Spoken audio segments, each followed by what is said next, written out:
오늘 또 승희 앵커님 이렇게 스튜디오에 걸어 들어오시는데 약간 혹시 이 단어 아시나요? 상견례 프리패스상. 프리패스상이요? 아니 진짜 깜짝 놀랐어요. 너무 머리도 타나하고 옷도 타나해가지고 제가 아들은 없지만 나중에 꼭 아들을 주고 싶은 상이다 이런 생각을 혹시 방송 준비와 함께 항상 이런 진짜 방금 심쿵 생각. 멘트를 준비하시는지. 아무튼 그랬는데 또 앵커님 저희 구독자분들이 또 우리 서울경제 다른 프로그램도 출연하고 계시잖아요. 네네. 또 앵커님을 보려면 몇 시에 어디로 가면 될까요? 저는 조금 늦은 시간이 이제 밤 12시에 서울경제TV 들어가시면 네. 저를 보실 수가 있고요. 이제 뭐 한국장, 미국장 요즘 사실 많이 혼란스럽잖아요. 그쵸. 머리가 아프실 때는 잠깐 쉴 겸 음. 이 인생 설계 원픽이라는 보험 방송 들어오셔서 전문가들이 실생활과 어떤 밀접해 있는 정보들 쉽고 재밌게 많이 알려주시니까요. 편하게 시청하러 들어오시면 좋겠습니다. 너무 좋다. 왜냐면 또 암호화폐 시장도 그렇고 미증시도 12시에 보통 깨어 있으십니다. 그쵸? 그러다 보니까 미증시 보다가 머리 아프다. 음, 차트 보다가 머리 아프다 하면 또 들어가면 되겠네요. 그쵸, 그쵸. 잠깐 쉴 겸.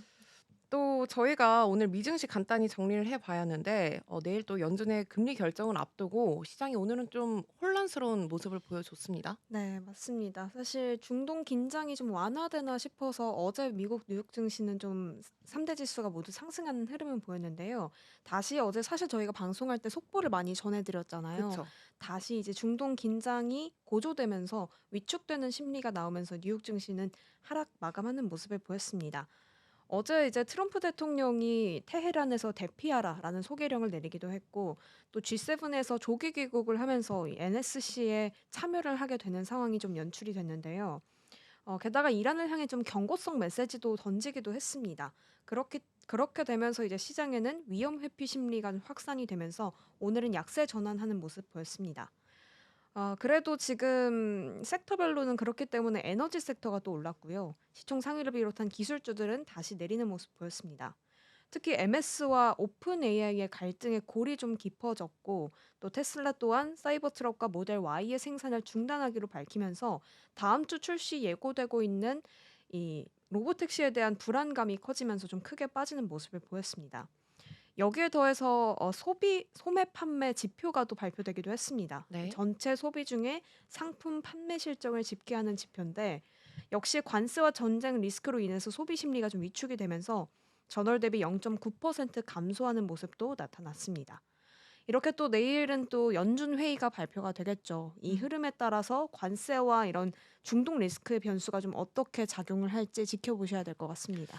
지금 트럼프 대통령이 그동안 뭐 이스라엘과 이란의 휴전 가능성을 좀 일축하고 또 중동의 지정학적 리스크가 다시 한번 또 고조가 됐고 맞습니다. 또 연준의 금리 결정을 앞두고 나서 전날에 이 소매 판매 지수가 올해 들어서 가장 부진한 흐름이다라고 하더라고요. 그러다 보니까 아무래도 이런 부진한 경제 지표 때문에 이 투자 심리를 좀 압박했다라고 정리를 해 볼 수가 있겠습니다. 또 앵커님 저희가 또 오늘 굉장히 재미있는 이슈를 들고 오셨다고. 네. 이제 제가 오늘 좀 들고 온 이슈는 어떤 거시경제 이런 지표들에서 좀 벗어나서 음. 한 인물의 어떤 경제 제국을 만들려는 어떤 시도에 대해서 좀. 좋다. 왜냐면 우리가 그동안 거시경제를 굉장히 많이 다뤘기 맞아요. 때문에 네. 오늘은 또 산뜻한 수요일 아침에 시작으로 또 어떤 인물인지 한번 보겠습니다. 예상 혹시 되시나요? 예상이요. 아무래도 지금 이 시장을 뒤흔들 만한 가장 큰 대장급이라고 한다면 제가 봤을 때 트럼프거나. 맞습니다. 역시. 네. 제가 소개해 드릴 내용은 이 트럼프의 경제 영토 확장에 대한 오. 내용을 제가 좀 가져왔습니다. 경제 영토 확장이라고 하니까 되게 재밌네요. 네. 왜냐하면 지금 트럼프가 뭐 금융뿐만 아니라 통신까지 아우르는 경제 확장을 지금 시도하고 있거든요. 음. 관련 내용 한번 먼저 확인을 해 보겠습니다. 먼저 이제 첫 번째로는 트럼프 계열의 회사죠. 트럼프 미디어 앤 테크놀로지 그룹이 지금 트루스 소셜을 운영하고 있는데 근데 이 그룹이 비트코인과 이더리움을 합친 ETF를 출시하겠다는 입장을 내놨습니다. 지금 현재 증권거래위원회에 서류를 제출한 상황이고요. 자산 운용은 크립토닷컴이 전담할 예정이라고 합니다. 지금 이 ETF는 비트코인과 이더리움을 동시에 보유하고 있기 때문에 어떤 투자자들의 직접 투자에 대한 복잡성을 줄일 수 있는 기회거든요. 간접 투자를 설계할 수 있도록 도와주는 건데 코인 시장에서의 영향력을 어떻게 보면 더 확장하겠다는 뜻으로 보입니다. 그렇다면 이 계획에 대한 이유는 무엇일지도 한번 짚어보겠습니다. 첫 번째로는 투자자 접근성을 넓히기 위한 포석이겠죠. 일반 투자자 입장에서는 아무래도 이제 비트코인에 직접 투자를 하려면 개인 지갑을 만들어서 보안도 챙겨야 되고 좀 번거로움이 존재하잖아요.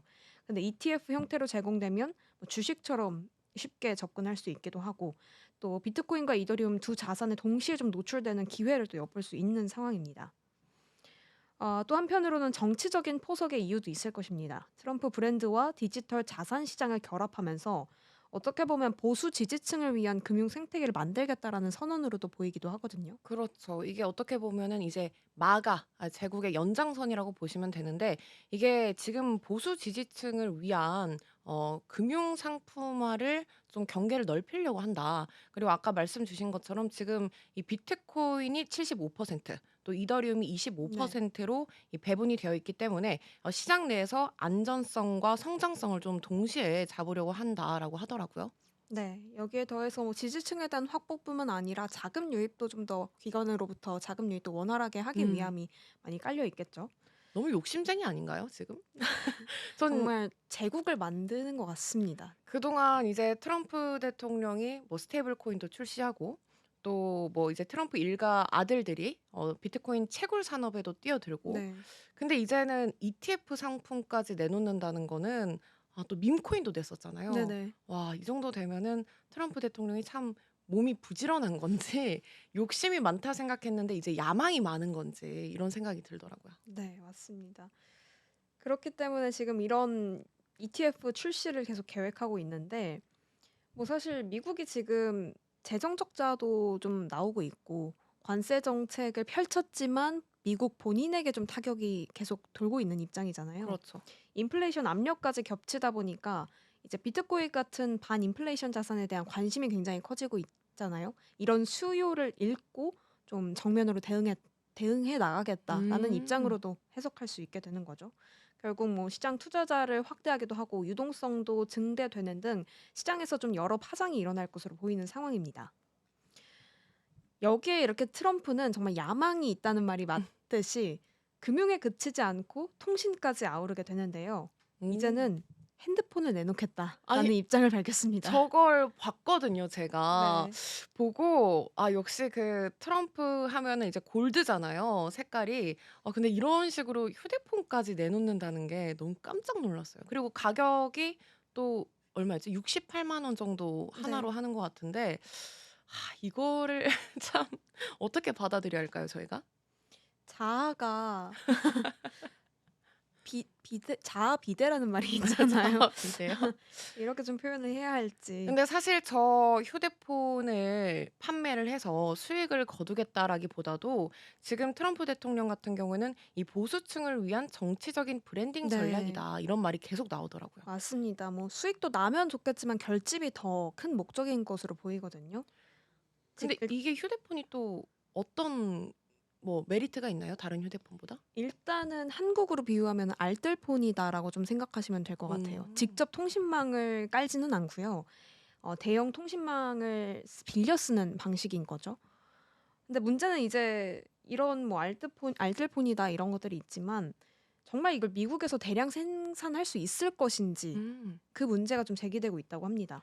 굉장히 저렴한 가격에 뭐 문자하고 뭐 저희가 데이터 이런 게 다 무제한이라고 하더라고요. 그리고 생각보다 제가 생각한 것보다 물론 68만 원이 적은 돈은 아니지만 네. 우리가 흔히 알고 있는 뭐 삼성폰이라든지 아니면 아이폰을 생각을 했을 때 '상대적으로 좀 저렴하게 나왔구나.'라는 그쵸. 생각이 들더라고요. 그쵸. 요즘 스마트폰에 비해서는 음. 그래도 저렴한 가격에 나온 건데 뭐 트럼프는 이걸 미국에서 생산할 수 있냐에 대한 의의 제기로는 직접 만들겠다라는 입장을 내놓기도 했지만요. 자체 개발로요? 네. 오. 하지만 사실 정작 애플조차도 부품의 대부분을 해외에서 들여오기도 하고 그쵸. 애플 뭐 인텔이라든지 다 대부분 중국이나 베트남에 생산 기지를 두고 있는데 자체 제작으로 저 가격을 만들 수 있을까요? 그쵸. 그거에 대한 의문이 계속 제기되고 있는 상황인 거죠. 공급망 구축에 좀 만약에 한다면 음. 시간이 사실 굉장히 많이 소요될 것으로 보여요. 음. 그래서 현실적으로는 단기간 내에 이 계획을 수립하는 거는 조금 무리지 음. 않을까 이런 네. 입장들이 사실 지배적이라고 합니다. 그래서 미국에서 직접 스마트폰을 생산하는 게 가능했다면 다른 기업들이 먼저 했을 것이다. 그쵸. 네. 이런 입장이 나오고 있죠. 그러면 지금 사실 제가 금융과 통신 두 개를 말씀을 드렸는데 지금 이 핸드폰 자체 내에서도 검열 걱정이 없는 또 메시지 플랫폼을 만들겠다. 트루스 오. 소셜을 기본으로 탑재하겠다. 네. 뭐 이런 것들을 계획을 포함시키겠다는 입장을 내놓기도 했어요. 그건 좀 소비자 입장에서는 그래도 좀 좋게 받아들여질 만한 부분이네요. 네. 특히 보수층 입장에서는 음. 더욱더 이 결집이 될 만한 입장인 것 같습니다. 뭐 하드웨어, 소프트웨어, 통신망 이런 콘텐츠 이런 것들을 다 아우르는 생태계를 구축하겠다라는 건데 사실 비판도 적지 않습니다. 음. 지금 대통령이 정치인인데 계속해서 뭔가 민간 사업을 벌이고 있다는 게 정치적 논란에 계속 불을 지피고 있고요. 음.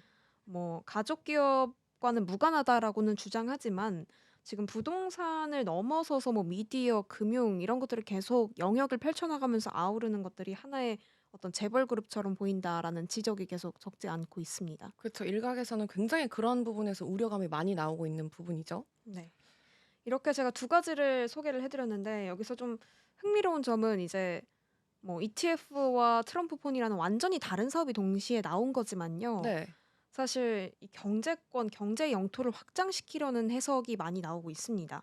시장의 입장에서는 실제로 이런 것들이 경쟁력을 가질 수 있을까라는 의문이 제기되기도 하고요. 또 다른 측에서는 뭐 지지층 중심의 어떤 소비 투자 흐름이 더욱더 견고해지겠다라는 뜻으로 좀 오히려 새로운 시장 트렌드를 열 수 있겠다. 이렇게 또 긍정적으로 바라보는 시각도 존재합니다. 음. 사실 뭐 특히 ETF에서는 요즘 정치적 신념과 엮여 있는 상품들이 많이 출시가 되잖아요. 그렇죠. 뭐 마가 ETF도 음. 그렇고요. 그 흐름의 연장선을 탑승했기 때문에 또 어떻게 보면 새로운 트렌드다라는 입장을 또 보이는 사람도 있고요. 투자자들 입장에서는 어떻게 보면 좀 고민거리가 생길 것 같습니다. 네. 뭐 정치색이 좀 어떻게 보면 음. 있는 ETF와 핸드폰인데 뭐 투자해도 되는 거일지 만약에 정치 이벤트가 생겼을 때 급격하게 급락하거나 위축되는 흐름이 나올 테니까 이 음. 영향이 좀 크지는 않을지 뭐 통신 관련 종목은 수혜를 볼지 이런 것들에 대한 고민거리가 많이 생길 것 같은데요. 일단은 이 신청 자체는 가상자산 시장에서 굉장히 중요한 전환점이 될 것으로 보이기 때문에 계속해서 좀 흐름 지켜 나가 보셔야겠습니다.